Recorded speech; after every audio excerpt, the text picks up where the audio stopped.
सदगुरु कबीर साहब इतने बड़े विद्वान थे, ध्यान दीजिए, इतने बड़े विद्वान थे, इतने बड़े विद्वान थे, वैसा विद्वान आज तक धरती तल पर अवतार नहीं लिए।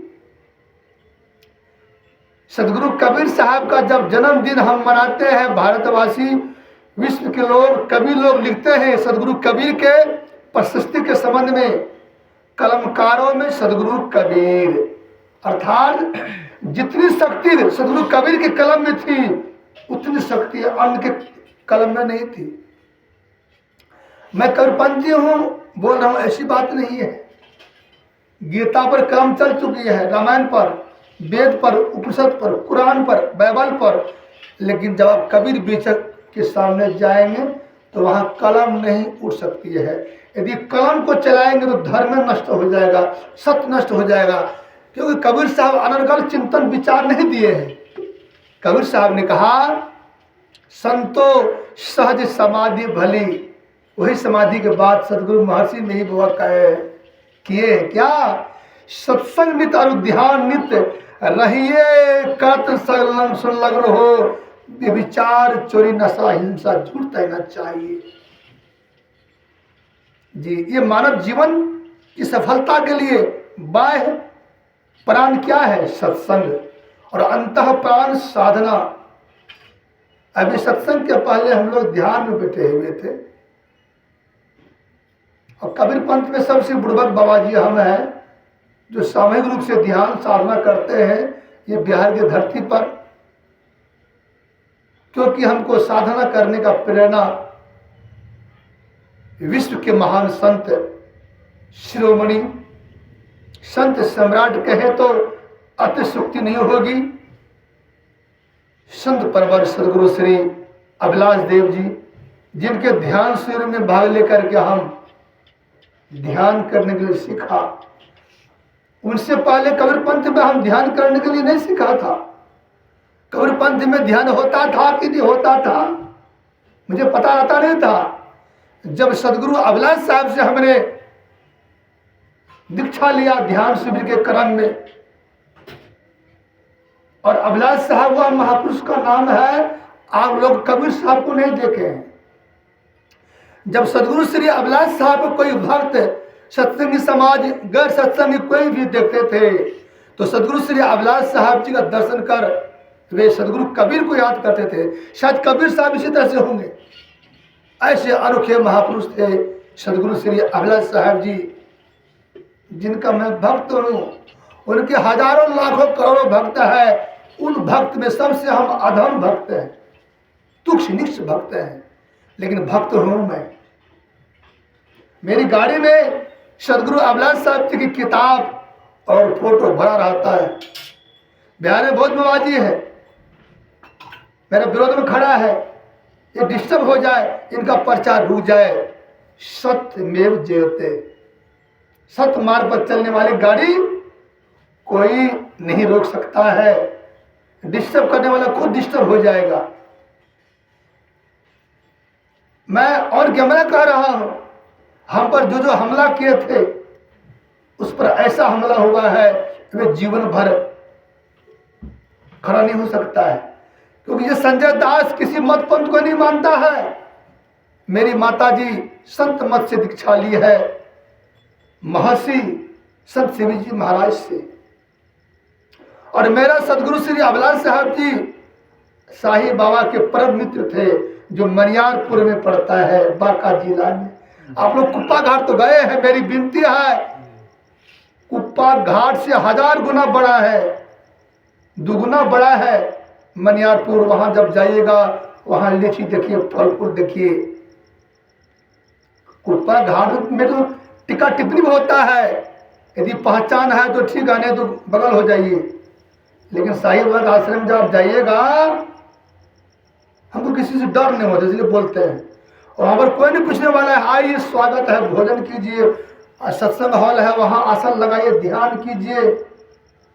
हमारे से अधम को वहां सत्कार किए, गमछी से, धोती से, 500 रुपया से हमने कहा मैं सदगुरु अभिलाष साहब का भक्त हूं, सेवक हूं, तो वहाँ के संतों ने कहा हम लोग अभिलाष साहब से जुड़े हुए हैं, तो हमारा कलेजा सवा हाथ का हो गया, रहना चाहिए एक दिन वहाँ पर रहे 5 दिन। साथ में हमारी सरधिया माँ भी गई थी, उनकी आज्ञा हो गई थी।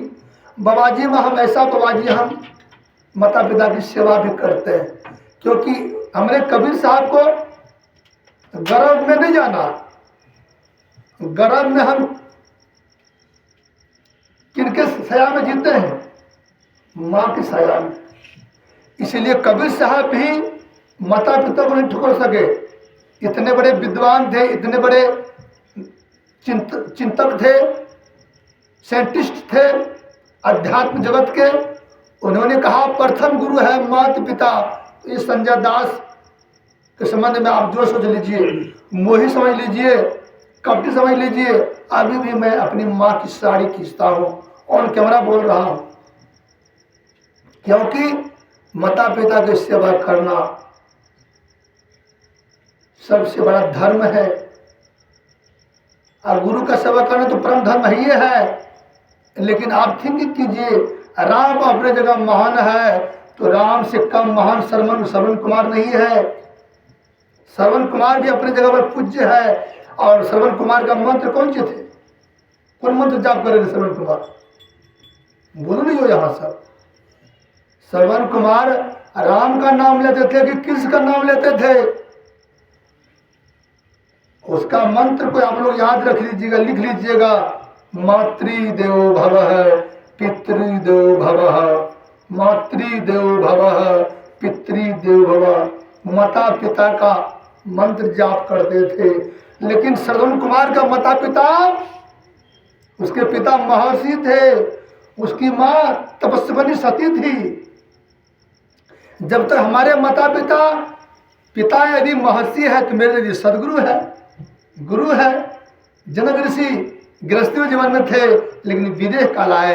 ऐसे विदेह पिता यदि मिल जाए तो अलग से गुरु करने की आवश्यकता नहीं है। तो श्रवण कुमार के माता पिता साधारण नहीं थे। जो शराब दे दिए दशरथ को तो पड़ गया और उसको कोई नहीं काट सका। तो ऐसे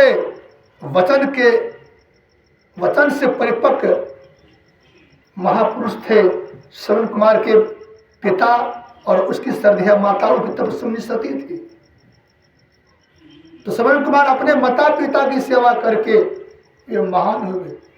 श्रवण कुमार अपने माता पिता में ही गुरुत्व का दर्शन किए। करना चाहिए, यदि हमारे पिताश्री गुरुतुल्य है तो मानना चाहिए। हमारी माता गुरु माता है तो उनकी पूजा होनी चाहिए। आइए महात्मा गांधी के संबंध में कुछ चर्चा करूं इस संदर्भ में। महात्मा गांधी जी अध्यात्म ज्ञान से परिपूर्ण महापुरुष हुए। भारतीय नहीं, विश्व के तमाम दार्शनिक चिंतक कवि थक गए कि गांधी जी जो ज्ञानी हुए, महान हुए, ज्ञानवान हुए, गांधी जी के ज्ञान का स्रोत कहाँ। हमारे सदगुरु श्री अभिलाष साहब लिखते हैं कबीर दर्शन में, गांधी जी की माँ कबीरपंथी थी। जब गांधी जी भ्रमण करते हुए काशी पहुंचे तो वहां पर हमारे काशी कबीर मठ के उत्तराधिकारी महोदय फर्स्ट क्लास मंच लगाए। तो उस मंच पर गांधी जी बैठ करके भाषण नहीं दिए, गांधी जी खड़ा होकर के भाषण दिए। उन्होंने कहा धन्यवाद है महंत महोदय को, क्षमा करें, आपने मुझे सम्मान किया इसलिए धन्यवाद है, आप क्षमा करें, हम मंच पर नहीं बैठ सकते क्योंकि ये जो कबीर चौराहा है, काशी है, ये मेरा गुरुद्वार है, क्योंकि मेरी माँ कबीरपंथी थी। अलंकृत भाव से लिखा है कबीर दर्शन में, गांधी जी ने कबीर वाणी को अपनी माँ के दूध के माध्यम पी गए थे। जिसकी माँ कबीरपंथी हो, ज्ञानी हो, तत्वदर्शी हो, आत्मवेता हो, स्वरूप का ज्ञाता हो, स्वरूप में लीन हो, सुचाचार, शिष्टाचार, सदाचार से परिपूर्ण हो, ऐसे सती पुतलीबाई माँ का बेटा था गांधी जी। ऐसे गांधी जी महान नहीं हुए, गांधी में गांधीत्व का उद्घाटन करने वाली उसकी श्रद्धेय माता थी, पिता भी थे। तो आइए, प्रथम हम जब माता पिता अच्छे बनेंगे तो हमारा परिवार अच्छे बनेंगे, हमारा जीवन सफल होगा।